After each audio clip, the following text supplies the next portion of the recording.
Chris and I are going to be speaking this morning about directors' duties.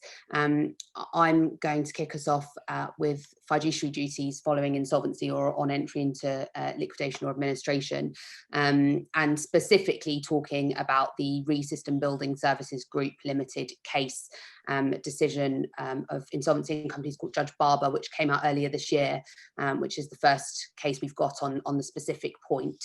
For those of you who I haven't met, I'm Lauren Kreamer. Obviously, I'm a barrister at Radcliffe Chambers. So I am going to just go through sort of three broad areas. The first of which is sort of a reminder of directors' fiduciary duties.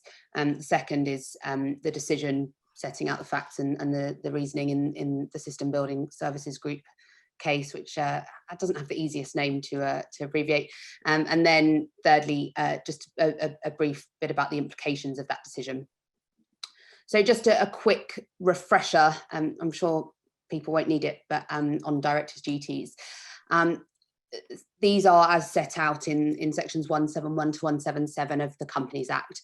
And they are as follows: a duty only to exercise powers for the purposes for which they were conferred, duty to promote the success of the company, a duty to exercise independent judgment, the general duty to exercise reasonable care, skill and diligence. General duty to promote success was, I should say, the subject of the bulk of this decision. Duty to avoid conflicts of interest, and a duty not to accept benefits from third parties, and then finally a duty to declare an interest in a proposed transaction. So just a quick reminder that those are when we talk about the duties, fiduciary duties, those are the ones we're talking about in relation to this decision. And again, a reminder about to whom the duties are owed. Ordinarily, of course, it's to the company that the directors owe those duties. But where a company is insolvent or likely to become insolvent, it becomes a duty to act in the best interests of creditors, and we'll see how that works with the Companies Act in a short while. Now, pursuant to the judgment in the Court of Appeals decision in BTI and Sequana, which we talked about at last year's conference, and we had hoped that we might be able to give an update following the appeal at this year's conference, although knowing how slowly the wheels of justice move, that was probably overly optimistic. The appeal is outstanding. I had a look on the Supreme Court's website, and it says something like the 4th and 5th of May. It's been adjourned to May 2021. So maybe we'll have a decision coming in summer 2021, or perhaps more likely autumn or winter. And then the test for whether those duties have been breached. So usually that's a subjective test, namely whether the director honestly believed that his act or omission was in the interest of the company, or when the emphasis shifts to creditors on insolvency and the interest of the creditors. And the question for that is what the director's actual state of mind was, i.e. subjective test. But there's a shift where there's no evidence of any actual consideration of the best interests of the company or in insolvency of the creditors. And then it becomes an objective test. And that's the test we're going to see, which was applied in this case. But whether an intelligent and honest man in the position of a director could have reasonably believed that the transaction was for the benefit of the company. And we'll see that was the test that Judge Barber applied in this case. So after that, just very brief reminder of the framework within which this decision was reached. I'll go through some of the facts of this case. I should say at the outset, these were quite unique facts, and I'll come on to why that matters for this area. The company was incorporated back in 2000, and Mr. Mitchie was the sole director and shareholder, and that remained the case. And the company went into administration in July of 2012, and it owed its creditors just over £1 million. And then a year later, it was converted into a CVL. The company was then dissolved, but it was later restored on the application of a Mr. Hunt. Now, there are a few of these decisions, they're starting to trickle through, which arose again out of the quite specific facts of this case. The original administrator and liquidator was a Mrs. Sharma. Mrs. Sharma was subsequently found liable for misfeasance in office in connection with an unrelated matter. And then she was struck off. So pursuant to a block transfer order, Mr. Hunt took over all of these a number of cases that Mrs. Sharma had been dealing with, and I imagine he's gradually going through and working out where parts of her investigation were lacking, as was the case in this and a couple of other decisions I've seen involving the same people. So Mr. Hunt realised that there were deficiencies in the investigation, and he then applied to restore the company in order that he could pursue these proceedings. There was some discussion in the judgment about Mrs. Sharma. She wasn't joined in because she was bankrupt, basically. So there weren't going to be any recoveries from her. But Judge Barber did deal with that a little in the judgment, and sort of I'll explain a little bit about that. But she sort of essentially said, doesn't matter, even if Mrs. Sharma had been joined, and even if she had equally been found liable, the director still would have been liable for the matters which he was eventually found liable to have to account to the liquidator for. So the property, this case involved a property in 55 Crown Road, Billericay. As an Essex girl myself, I don't know whether it's just because I'm from Essex that these cases always seem to involve a property or a person in Essex. I don't know what that says about us, or I do, but I won't say any more. But anyway, that was the property which the company had purchased off plan in 2009.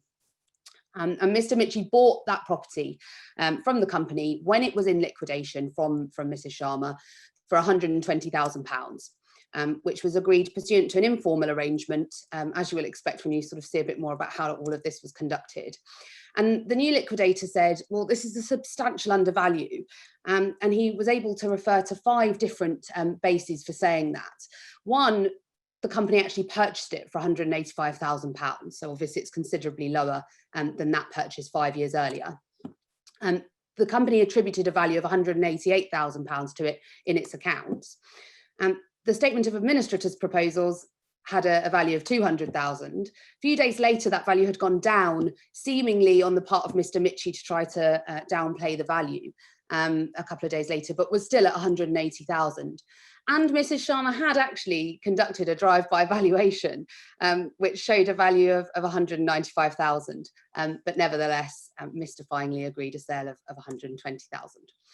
And here it is. I like to be able to picture these things. 2-bedroom house, end terrace. This is actually taken in January 2009, so I think this is probably broadly what it looked like when the company bought the property. But as far as I can work out, that circled property is the one that was bought by the company. And there were also payments. So Mr. Mitchie made payments out of the company's bank account to a company called CB Solutions. Now, again, they were made 5 and 7 days after the company went into administration. It was to one of the company's most important suppliers, and a supplier with whom it seemed Mr. Mitchie wished to continue working with a different company. And also to which payments totaling £17,000 had been made the day prior to the company's entry into administration. And there was some dispute. Now, what Mr. Mitchie said wasn't me, Gov. I handed everything over to Mrs. Sharma. Now, he lived in Pontefract. Cash withdrawals were made out of bank accounts in Pontefract, Billericay and Bow Road.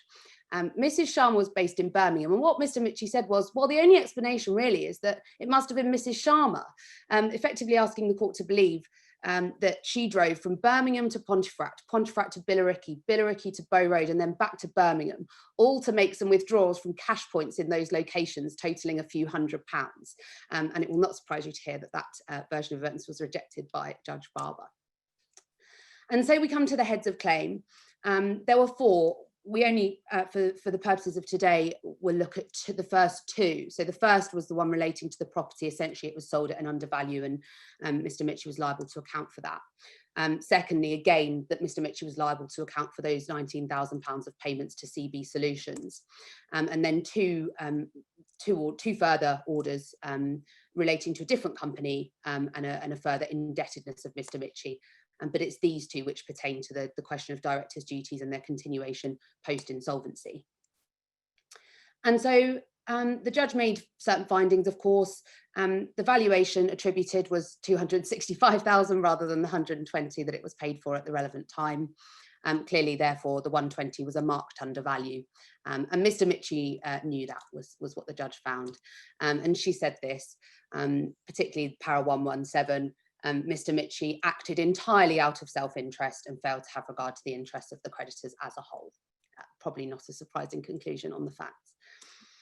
Again, the payments, she found not likely that Mrs. Sharma was driving around the country to visit no doubt notable cash points in Pontefract and Billericay, and therefore the various duties in that second block of text pursuant to 172 and 174 were breached. Basically, Mr. Mitchie didn't give proper consideration to the interests of the creditors as a whole, and therefore he was guilty of misfeasance.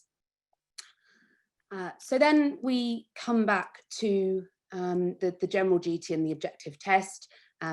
The general duty in 172, acting in a way that in good faith would be most likely to promote the success of the company. And then you have that explicit preservation of considering the interests of creditors in section 172(3 effectively in an insolvency scenario as here.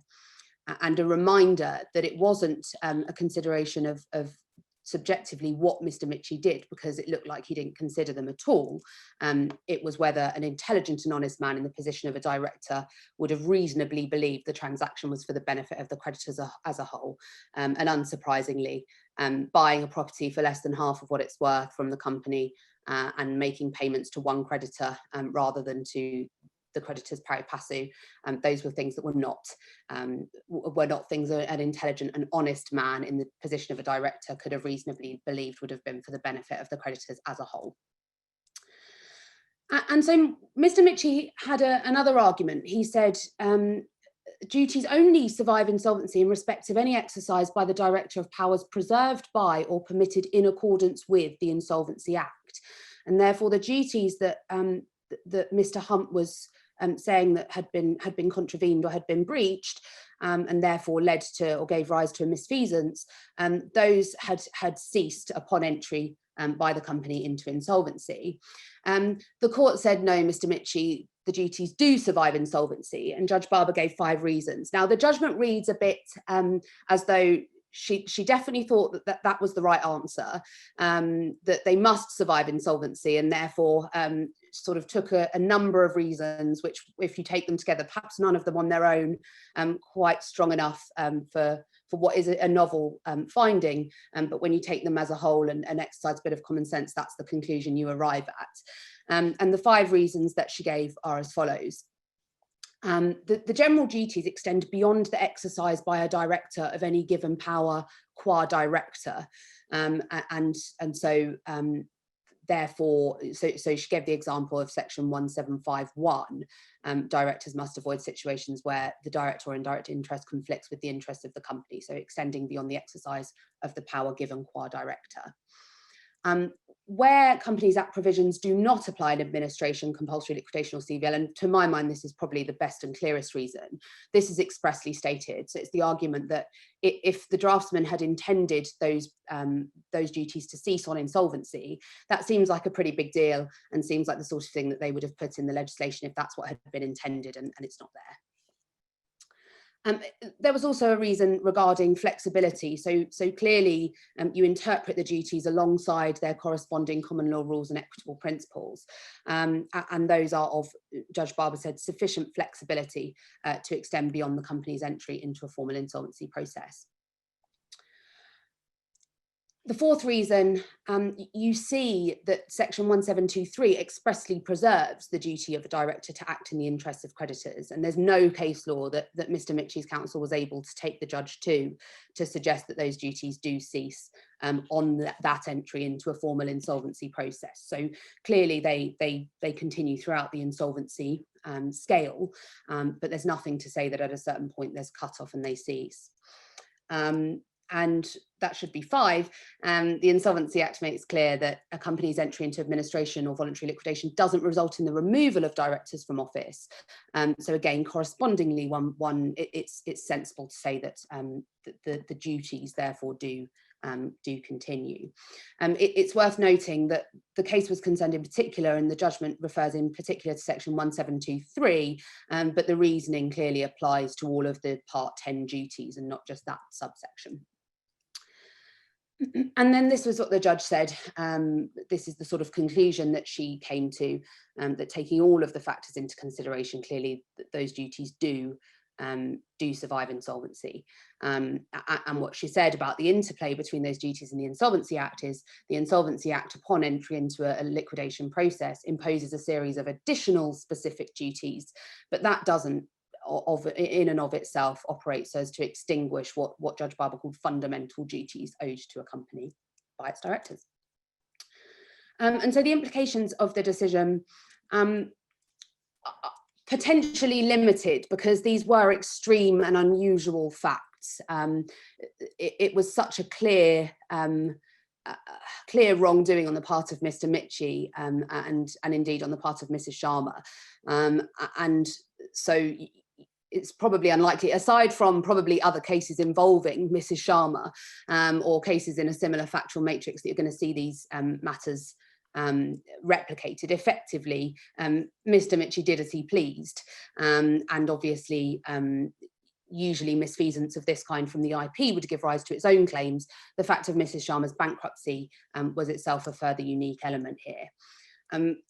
Doesn't probably need repeating, but IPs of course have their own duties, and in an administration of course you've got the SIP 16 requirements, but broadly speaking achieving the best price for the sale of an asset is a pretty fundamental one, and most cases will not be this extreme. So a sort of note on the potential limitation of the decision, although obviously it's useful to have it confirmed. For directors, it's just a reminder or a codification of the common sense principle that just because your company's gone into administration or a CVL doesn't mean that you can just subsequently act with impunity and do whatever you like. You've got to continue to ensure that you're taking the interests of creditors into account. Now, the area it seems to me this is most likely to have an effect is pre-pack arrangements. And until further clarity is obtained on this, and we've got decisions on in less extreme circumstances, then directors should exercise caution, it seems to me, and also should bear in mind that the fact that the liquidator or the administrator has agreed the price is not a catch-all defence. You can't say just because, well, Mrs. Sharma agreed it, that's not enough on its own, because the duty continues separate to and parallel to the duties owed by the liquidator or the administrator. For IPs, obviously, little practical difference in terms of the investigations they've always been under a professional obligation to undertake. A bit of welcome guidance, I suppose, for the likes of Mr. Hunt, who find themselves in these slightly unusual situations, but just confirmation that it is possible, indeed legitimate, to bring those claims for post-insolvency conduct.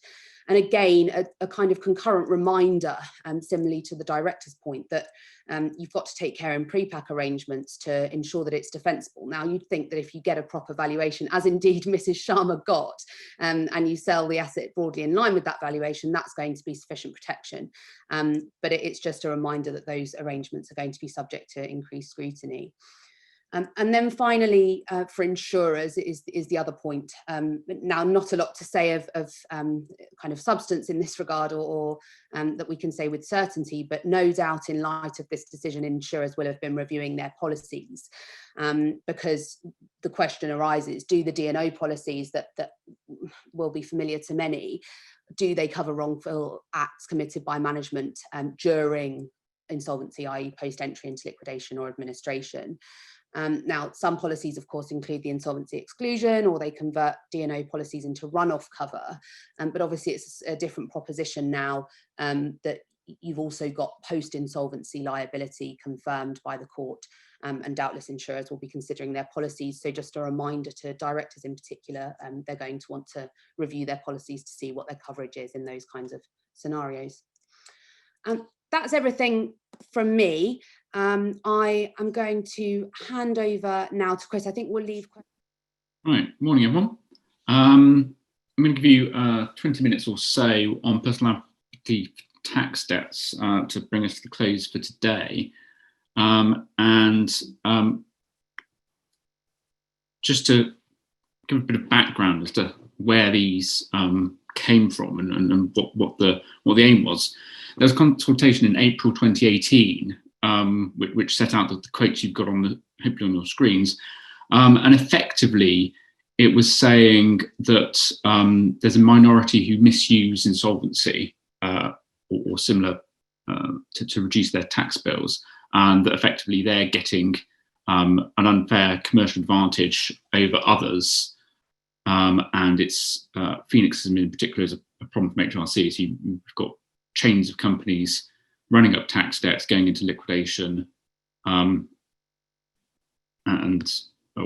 administration, and then moving on. So what they did do was look at, as part of their justification, they looked at alternatives. Now, there are three alternatives they looked at.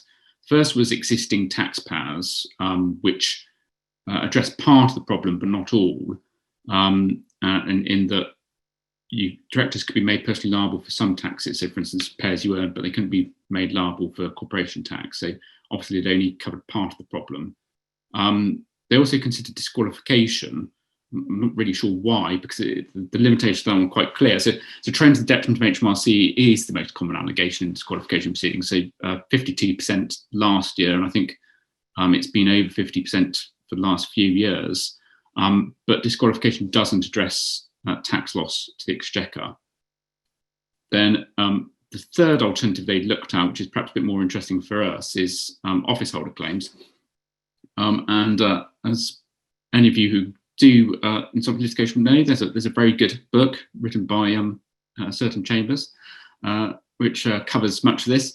But basically, HMRC said that proceedings by office holders were expensive, subject to litigation risk, and dependent on the office holder's appetite for litigation. And it's that one in particular that HMRC don't like, because their view is that too often proceedings result in a commercial settlement, and that appears to have been the main driver for this.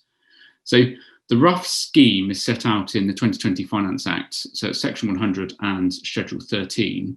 So pre-commencement tax liabilities and penalties are excluded, and then the rough idea is that an individual becomes jointly and severally liable with the relevant company, although if the company no longer exists, the individual is solely liable, and with anyone else to whom notice is given. So in theory, HMRC could give notice to several different individuals, to HMRC for the relevant liability, where the individual is given a joint liability notice under paragraphs 2, 3, or 5. So 2 is tax avoidance and tax evasion, 3 is the Phoenixism, and then 4 is penalties for facilitating avoidance or evasion. And we'll look at the first 2, and if we have time, we'll also look at the penalties for facilitating avoidance.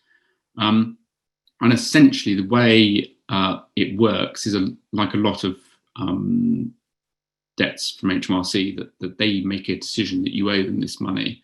That becomes a statutory debt, and you have to actually appeal it through the statutory procedures. Obviously, we're concerned with companies in the proper sense because we're looking at directors, but company means any body, corporate, unincorporated association, which isn't an obvious meaning company, or LLP. Now, there are partnerships and local authorities and a couple of other slightly obscure things are excluded, but company is not given its ordinary everyday use meaning. So an example of tax avoidance that was in the consultation, and this basically shows you where HMRC are coming from with this. So they basically say that a company's business is sold at considerable profit. That money is extracted using a tax avoidance scheme. That's challenged by the revenue, company appeals, the revenue wins the appeal, but the company can't pay the tax due and is placed in CBR. So basically the director has already taken the money out via some kind of scheme that enabled them to avoid paying the relevant taxes on it. Then liquidator proceeds the director, and he pays £500,000 settled claims against him of £1.2 million as a non-preferential creditor. So obviously this is before Crown Preference came in, but obviously if the tax is corporation tax, for instance, they'll still be non-preferential. They received £200,000 in relation to a tax debt of £1 million. So they're pointing out that you can have directors who are extracting monies from companies who only pay a fraction of the tax that ought to be paid. So what they've done is they've introduced what's set out in paragraph 2 of Schedule 13, and there are 5 conditions A to E, that must be satisfied. So first is the company's entered into tax avoidance or evasion. That both terms are defined in the schedule. Condition B is that the company is subject to an insolvency procedure. Now, that has got a very broad definition, and it includes a winding up, whether in the UK or territory abroad, includes administration abroad, it includes a CVA, it includes a scheme under the Companies Act, it includes corresponding provisions abroad, but it also includes companies whose names have been struck off the register under sections 1000 or 1003. So 1000 is the power to strike off a company not carrying on business or an operation. So the registrar can strike off a company if it doesn't appear to be functioning anymore. And 1003 is the striking off on application by the company. So one of the questions in the opening session pointed out that huge numbers of companies each year are simply struck off, and that's kind of an informal insolvency, if you like. That is included within the definition for these purposes, and it's that definition is used throughout the schedule. So when we look at the other liabilities, that's included. But condition B is also, or there's a serious possibility of the company becoming subject to an insolvency procedure. So it's pre-insolvency, and that's something that is probably going to be one of the, potentially at least, depending on how much HMRC use this, one of the most important parts of this, because actually they can bypass the insolvency practitioner entirely. C is the key provision, really. So it's at a time when the individual is a director or shadow director, that's fine, of the company, or a participator in it. So participator is a tax concept. It comes from section 454 of the Corporation Tax Act 2010. And in relation to a company, it means a person having a share or interest in the capital or income of the company. But it expressly includes someone who possesses or entitled to acquire share capital or voting rights, a loan creditor in the company, although someone who's involved in the business of banking who lends money in the ordinary course of business is excluded from that. But someone who, other than acting in the ordinary course of a banking business, who lends money to a company is included as a participator. You possesses a right to receive or participate in distributions. Person who's entitled to secure the income or assets will be applied directly or indirectly for the person's benefit. So participators is broadly defined, includes people who wouldn't necessarily club together with shareholders, with directors or shadow directors. So it's, whilst they're one of those categories of individuals, the individual was responsible for the avoidance or evasion or received a benefit. Now, receiving a benefit includes received by a connected person within the way that's defined in the Income Tax Act. And then there's a knowledge requirement. So the benefit is to the individual's knowledge arose wholly or partly from the avoidance or evasion. And again, the knowledge is expanded to include anything the individual could reasonably be expected to know. So that's one route to liability. The other is that at a time when the individual was a director or shadow director of the company, or was concerned whether directly or indirectly was taking part in the management of the company, the individual took part in, assisted or facilitated the avoidance. So in this one, rather than a participator in the company, you have involvement in the management of the company. That's a concept that has been taken from disqualification, and has caused quite a few problems really in disqualification. Its meaning is unclear. It's something less than director, but it's more than being a manager in the kind of colloquial sense. So it's senior management of companies are normally at risk, and it's actually quite difficult, and it's something I'm called to do occasionally. It's quite difficult to actually advise someone whether a role will be in the management or not. So it's taking it quite a bit beyond director, and in a not particularly clear way to actually be able to tell an individual whether they're caught or not. Condition D is there is likely to be a tax liability referable to the avoidance or evasion, and that's defined as the relevant tax liability. So you don't even need, at the stage of issuing the notice, the revenue don't need to actually establish that there is a tax liability, simply there's likely to be. And then condition E is there's a serious possibility that some or all of the relevant tax liability will not be paid. So it's pre-insolvency, even in the broad sense, but you've also got, you only need to show a serious possibility that the company won't be able to pay it before you can go after the director. Then what happens is HMRC given notice, you're then made jointly and severally liable with the company for the tax liability referable to the avoidance or evasion, and that's subject to review or appeal, and it's a statutory debt, as I said before. So unless you review it and, if necessary, appeal it, it's binding on you, and that debt can then support bankruptcy proceedings against you, and it cannot be challenged in the bankruptcy proceedings. The only route to challenge is before the tax tribunal, and also the right of appeal is limited to establishing whether HMRC were right to give you the joint liability notice. You can't challenge that the individual who gets the notice can't challenge the liability of the company unless the company is in an insolvency proceedings, and then they can bring an appeal themselves or be joined into an appeal. So as with all these things, there are gaps between what might be intended and what the consequences are. It seems to me that the most obvious one is that if you are a director of a company that's been engaged in a tax avoidance scheme and you are heading for insolvency, or potentially heading for insolvency, you probably start paying HMRC. You pay off the liability that's referable to the avoidance scheme, so that therefore you don't have personal liability for it. If you do that, is that a preferential payment to HMRC that can be recovered by the liquidator or administrator?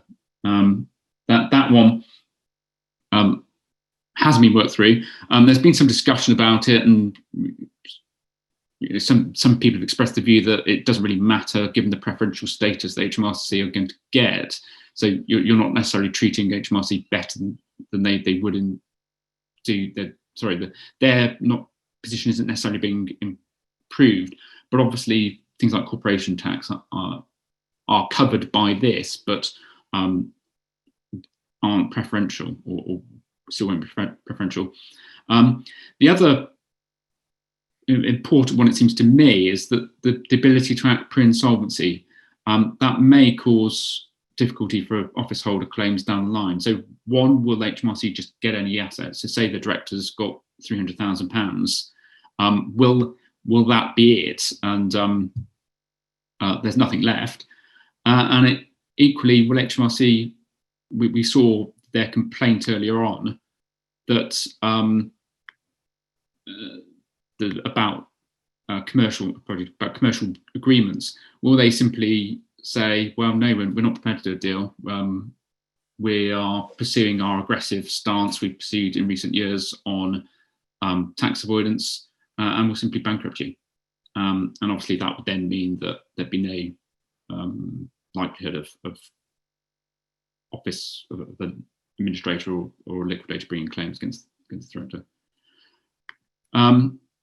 Move on to Phoenixum. This is the example that was given in the consultation, and you'll see it's extremely straightforward. It's basically that you just have a second company which carries out the same trade. Now, that they have accepted that was too simplistic. So it's in paragraph 3. So there's a 2-year period for HMRC to issue a notice, starting when they first become aware of facts sufficient for them to reasonably conclude the conditions are met. So that there is a slight time period, although it's dependent on their knowledge. So condition A is you've got 2 old companies, in the case of each of which the individual is a director, shadow director, or participator. So that's the same meaning as we looked at previously, within 5 years before the notice was given. The company became subject to an insolvency procedure, which is again, the broad definition we looked at before, within that 5-year period before notice was given. And when the company became subject to that procedure, very broadly, it had a tax liability or it failed to file returns. So you could have one company of which your director goes into liquidation with a tax liability.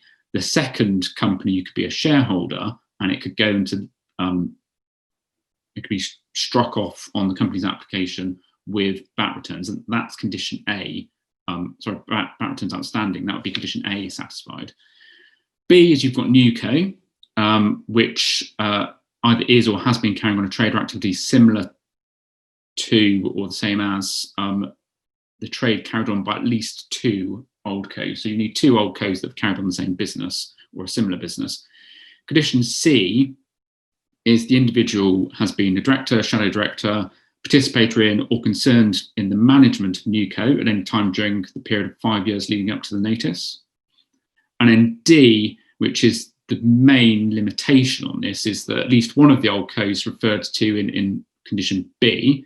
So if we go back, that's the trading, the companies that have carried on the same or a similar trade, has a tax liability, and the total tax liabilities of whichever companies within condition B that have tax liabilities is more than £10,000 and is more than 50% of those companies' total liabilities to their unsecured creditors. So a lot of situations will be caught by this. It doesn't need to be a pre-pack, it can simply be buying assets from a liquidator and carrying on the business, which would be, you'd avoid, say you avoid liability under section 216, you give the relevant notice, you buy from the liquidator and so on, but you could still be caught by this. And if you do get a notice served on you, you're liable for any tax liability of the new company on the day the notice is given, and any liability of the new company for the next 5 years. So it's pretty extraordinary. And in addition, any tax liability on the day the notice is given of any old company, which the relevant trading old companies. So again, are you going to get, obviously assuming a director has got some advice about this, are they simply going to be making preferential payments to HMRC to try and get these liabilities down, so that their liability on one of these notices is limited? Very, very, very quickly, because I've really got a minute left. Penalty for facilitating avoidance or evasion. So basically, there are certain penalties for facilitating tax avoidance and tax evasion schemes. If one of those has been imposed, or there are proceedings for it to be imposed. Condition B is you've got the insolvency procedure or serious possibility of the company being subject to an insolvency procedure. C is your director or shadow director of the company or participator in it at a time, at the relevant time, really. So when the penalty was incurred, or the proceedings have been commenced in respect of. And D, there's a serious possibility that some or all of the relevant tax liability will not be paid. You can be made jointly and severally liable again. Now, apologies that was such a quick whisk through, and that we don't have time to answer questions because the feed will automatically stop. We start again tomorrow at 10:30, and you've got some breakout sessions dealing with most important cases of 2020 or the Virgin Atlantic restructuring, and then there'll be a fireside chat with ICC Judge Mullen. So thank you very much for joining us today, and hopefully see you all tomorrow. Thanks, everyone.